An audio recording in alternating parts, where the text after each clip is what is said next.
ഇപ്പോഴത്തെ കുട്ടികൾ നേരിടുന്ന ഒരു പ്രശ്നം എന്ന് പറഞ്ഞാൽ മെന്റൽ ഹെൽത്ത് വളരെ കുറവാണ് കുട്ടികൾക്ക്.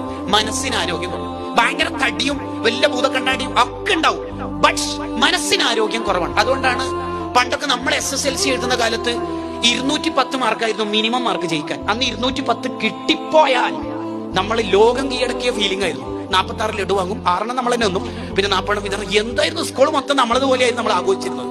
പക്ഷെ ഇന്നത്തെ കുട്ടി ഫാത്തിമ 10 വിഷയത്തിൽ 9 A+ഉം 1 A ആയിപ്പോയി വിചാരിച്ചോ. ആ കുട്ടീനോട് ചോദിച്ചോക്കെ, എന്താ മോളെ പരീക്ഷയുടെ റിസൾട്ട് എങ്ങനെ? ഫുൾ A+ കിട്ടുമെന്ന് വിചാരിച്ചു. എന്താണെന്നറിയില്ല, ഞാൻ അറിയുവേ. കളിയില് അർജന്റീന തോറ്റപ്പോൾ ആത്മഹത്യ ചെയ്യുന്നുണ്ട്. എങ്ങനെയുണ്ട് കുട്ടികളുടെ ആരോഗ്യം?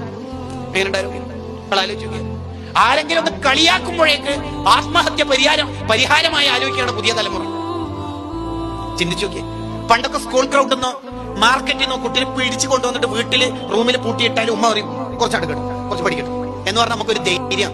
ഇന്ന് ആരും കൂട്ടിയിട്ട് വന്നല്ല, ഓളെന്നെ സ്വന്തം വന്നിട്ട് റൂമിൽ നിന്ന് ഉള്ളിൽ നിന്ന് കൂട്ടി നമുക്ക് പേടിയൊന്നും വിളിച്ചു കേട്ടോ. എന്താ കാരണം? ആരോഗ്യം എവിടെയാ പ്രശ്നം? മനസ്സിന് ആരോഗ്യം കുറവാണ്. മനസ്സിന് ആരോഗ്യം കുറവാണ്. ആത്മഹത്യ പെരുകുന്നു. മെന്റൽ ഹെൽത്ത് വളരെ കുറഞ്ഞുപോയി. എന്തെങ്കിലും ആരോഗ്യമൊക്കെ ആരോപണം ഉന്നയിക്കുമ്പോഴേക്ക് പേടിച്ചോടുക എന്ന് വിചാരിക്കുന്ന ഒരു കാലം. ഇതിന് ഒരു പരിഹാരം ചെറുപ്പത്തിലെ മനസ്സിന് ഈമാനിന്റെ ശക്തി കൊടുക്കുക. അതാണ് സ്വാലിഹീങ്ങളുടെ ചരിത്രം കൊണ്ടുള്ള ഫലം.